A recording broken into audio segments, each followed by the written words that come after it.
Cursed, cursed Creator! Why did I live? Why, in that instant, did I not extinguish the spark of existence which you had so wantonly bestowed? I know not. Despair had not yet taken possession of me. My feelings were those of rage and revenge. I could with pleasure have destroyed the cottage and its inhabitants, and have glutted myself with their shrieks and misery. When night came, I quitted my retreat, and wandered in the wood, and now, no longer restrained by the fear of discovery, I gave vent to my anguish in fearful howlings. I was like a wild beast that had broken the toils, destroying the objects that obstructed me, and ranging through the wood with a stag-like swiftness. Oh, what a miserable night I passed! The cold stars shone in mockery, and the bare trees waved their branches above me. Now and then the sweet voice of a bird burst forth amidst the universal stillness. All save I were at rest or in enjoyment. I, like the arch-fiend, bore a hell within me, and, finding myself unsympathized with, wished to tear up the trees, spread havoc and destruction around me, and then to have sat down and enjoyed the ruin. But this was a luxury of sensation that could not endure. I became fatigued with excess of bodily exertion, and sank on the damp grass in the sick impotence of despair. There was none among the myriads of men that existed who would pity or assist me, and should I feel kindness towards my enemies? No. From that moment I declared everlasting war against the species, and more than all against him who had formed me, and sent me forth into this insupportable misery. The sun rose. I heard the voices of men, and knew that it was impossible to return to my retreat during that day. Accordingly, I hid myself in some thick underwood, determining to devote the ensuing hours to reflection on my situation. The pleasant sunshine and the pure air of day restored me to some degree of tranquillity, and when I considered what had passed at the cottage, I could not help believing that I had been too hasty in my conclusions. I had certainly acted imprudently. It was apparent that my conversation had interested the father in my behalf, and I was a fool in having exposed my person to the horror of his children. I ought to have familiarized the old De Lacy to me, and by degrees to have discovered myself to the rest of his family, when they should have been prepared for my approach. But I did not believe my errors to be irretrievable, and after much consideration, I resolved to return to the cottage, seek the old man, and, by my representations, win him to my party. These thoughts calmed me, and in the afternoon I sank into a profound sleep, but the fever of my blood did not allow me to be visited by peaceful dreams. The horrible scene of the preceding day was forever acting before my eyes. The females were flying, and the enraged Felix tearing me from his father's feet. I awoke exhausted, and finding that it was already night, I crept forth from my hiding-place, and went in search of food. When my hunger was appeased, I directed my steps toward the well-known path that conducted to the cottage. All there were at peace. I crept into my hovel, and remained in silent expectation of the accustomed hour when the family arose. That hour passed, the sun mounted high in the heavens, but the cottagers did not appear. I trembled violently, apprehending some dreadful misfortune. The inside of the cottage was dark, and I heard no motion. I cannot describe the agony of this suspense. Presently 2 countrymen passed by, but, pausing near the cottage, they entered into conversation, using violent gesticulations, but I did not understand what they said, as they spoke the language of the country, which differed from that of my protectors. Soon after, however, Felix approached with another man. I was surprised, as I knew that he had not quitted the cottage that morning, and waited anxiously to discover, from his discourse, the meaning of these unusual appearances. Do you consider, said his companion to him, that you will be obliged to pay 3 months' rent, and to lose the produce of your garden? I do not wish to take any unfair advantage, and I beg, therefore, that you will take some days to consider of your determination. It's utterly useless, replied Felix. We can never again inhabit your cottage. The life of my father is in the greatest danger, owing to the dreadful circumstance that I have related. My wife and my sister will never recover their horror. I entreat you not to reason with me any more. Take possession of your tenement, and let me fly from this place. Felix trembled violently as he said this. He and his companion entered the cottage, in which they remained for a few minutes, and then departed. I never saw any of the family of de Lacy more. I continued for the remainder of the day in my hovel in a state of utter and stupid despair. My protectors had departed, and had broken the only link that held me to the world. For the first time the feelings of revenge and hatred filled my bosom, and I did not strive to control them, but, allowing myself to be borne away by the stream, I bent my mind towards injury and death.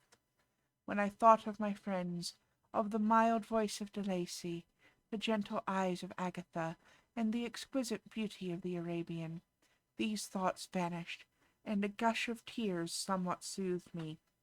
But again, when I reflected that they had spurned and deserted me, anger returned, a rage of anger, and, unable to injure anything human, I turned my fury towards inanimate objects. As night advanced, I placed a variety of combustibles around the cottage, and, after having destroyed every vestige of cultivation in the garden, I waited with forced impatience until the moon had sunk to commence my operations. As the night advanced, a fierce wind arose from the woods, and quickly dispersed the clouds that had loitered in the heavens. The blast tore along like a mighty avalanche, and produced a kind of insanity in my spirits, that burst all bounds of reason and reflection. I lighted the dry branch of a tree, and danced with fury around the devoted cottage, my eyes still fixed on the western horizon, the edge of which the moon nearly touched. A part of its orb was at length hid, and I waved my brand. It sunk, and with a loud scream I fired the straw and heath and bushes which I had collected. The wind fanned the fire, and the cottage was quickly enveloped by the flames, which clung to it, and licked it with their forked and destroying tongues. As soon as I was convinced that no assistance could save any part of the habitation, I quitted the scene, and sought for refuge in the woods. And now, with the world before me, whither should I bend my steps? I resolved to fly far from the scene of my misfortunes, but to me, hated and despised, every country must be equally horrible. At length the thought of you crossed my mind. I learned from your papers that you were my father, my creator, and to whom could I apply with more fitness than to him who had given me life? Among the lessons that Felix had bestowed upon Safie, geography had not been omitted. I had learned from these the relative situations of the different countries of the earth. You had mentioned Geneva as the name of your native town, and towards this place I resolved to proceed. But how was I to direct myself? I knew that I must travel in a southwesterly direction to reach my destination, but the sun was my only guide. I did not know the names of the towns that I was to pass through, nor could I ask information from a single human being. But I did not despair. From you only could I hope for succor, although towards you I felt no sentiment but that of hatred. Unfeeling, heartless creator, you had endowed me with perceptions and passions, and then cast me abroad, an object for the scorn and horror of mankind. But on you only had I any claim for pity and redress, and from you I determined to seek that justice which I vainly attempted to gain from any other being that wore the human form. My travels were long, and the sufferings I endured intense. It was late in autumn when I quitted the district where I had so long resided. I travelled only at night, fearful of encountering the visage of a human being. Nature decayed around me, and the sun became heatless. Rain and snow poured around me, mighty rivers were frozen, the surface of the earth was hard and chill and bare, and I found no shelter. O earth, how often did I imprecate curses on the cause of my being! The mildness of my nature had fled, and all within me was turned to gall and bitterness. The nearer I approached to your habitation, the more deeply did I feel the spirit of revenge enkindled in my heart. Snow fell, and the waters were hardened, but I rested not. A few incidents now and then directed me, and I possessed a map of the country, but I often wandered wide from my path. The agony of my feelings allowed me no respite.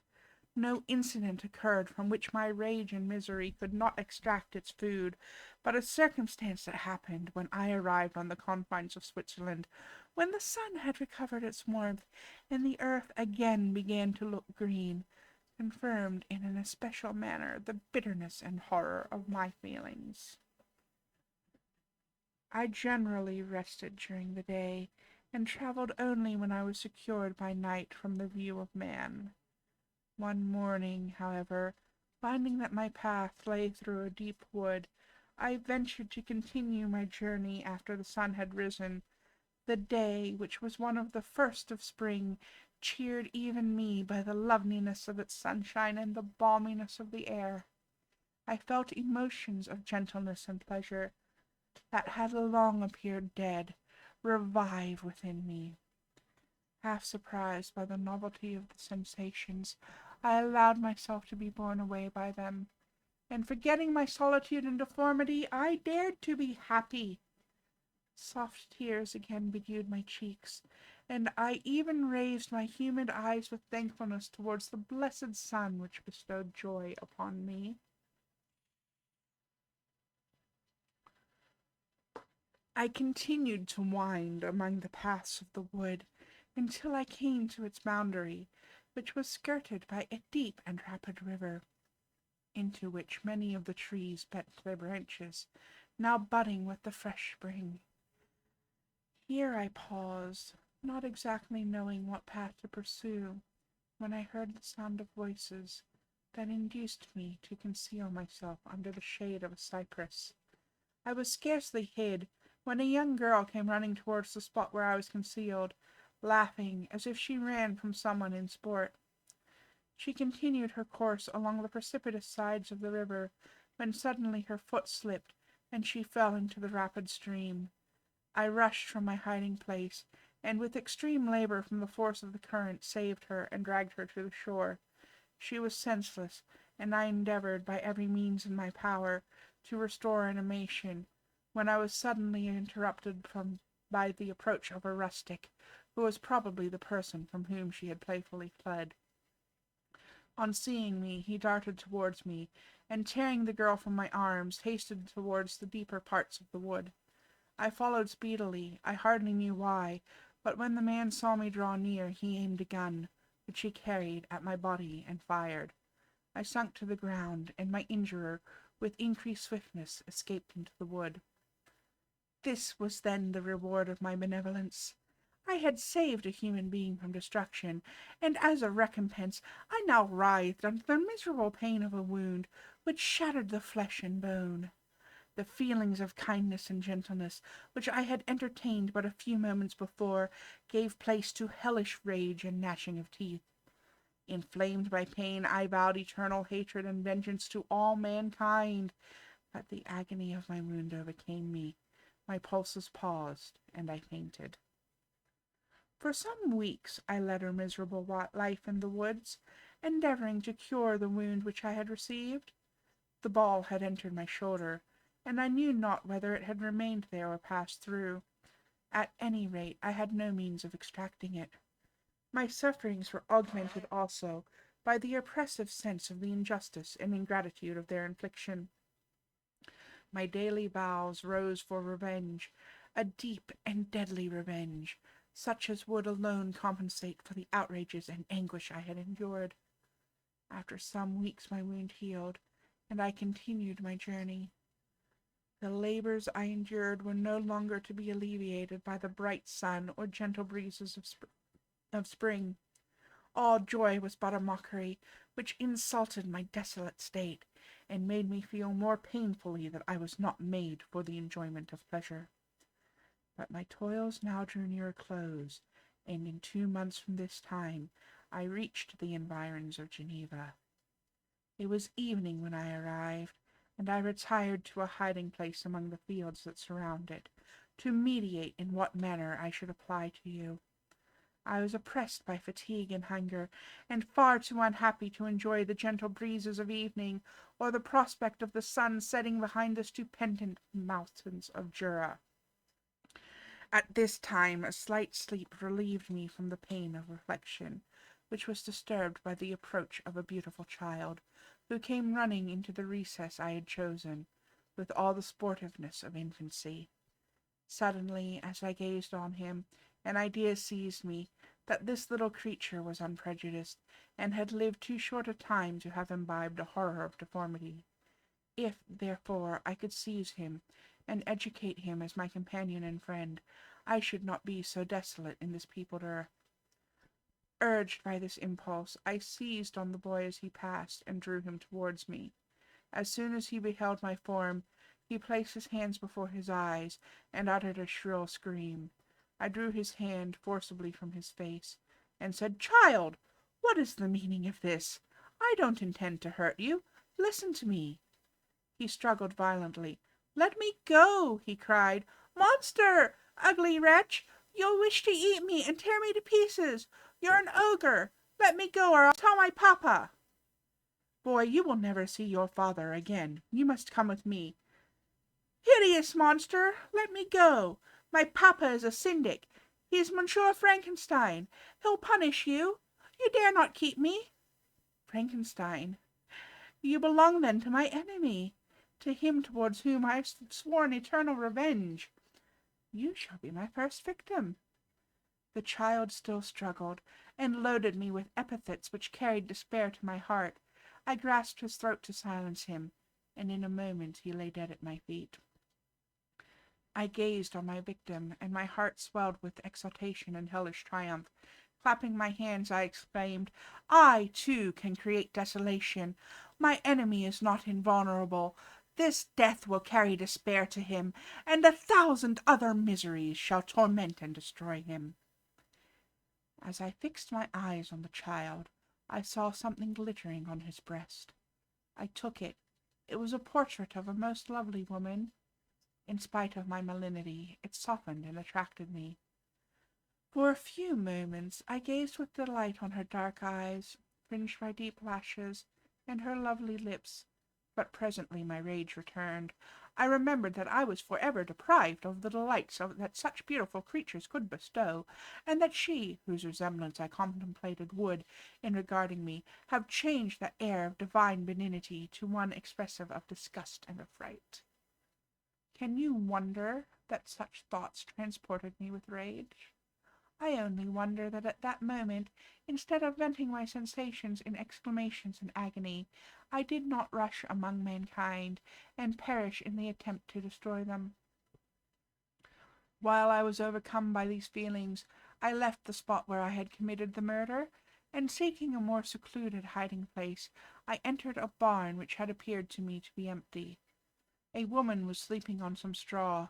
She was young, not indeed so beautiful as her whose portrait I held, but of an agreeable aspect, and blooming in the loveliness of youth and health.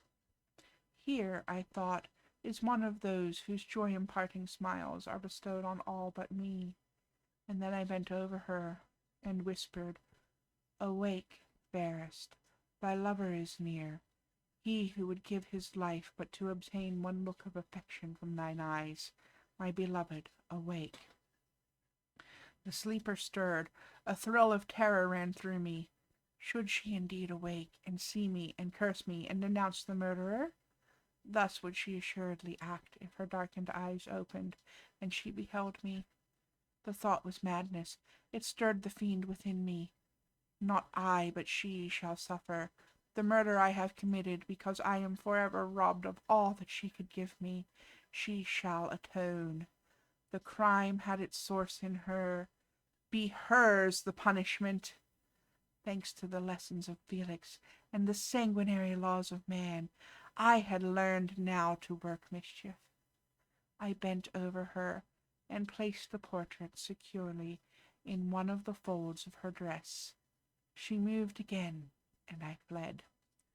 For some days I haunted the spot where these scenes had taken place, sometimes wishing to see you, sometimes resolved to quit the world and its miseries forever. At length I wandered towards these mountains, and have ranged through their immense recesses, consumed by a burning passion which you alone can gratify. We may not part until you have promised to comply with my requisition. I am alone and miserable. Man will not associate with me, but one as deformed and horrible as myself would not deny herself to me. My companion must be of the same species and have the same defects. This being you must create.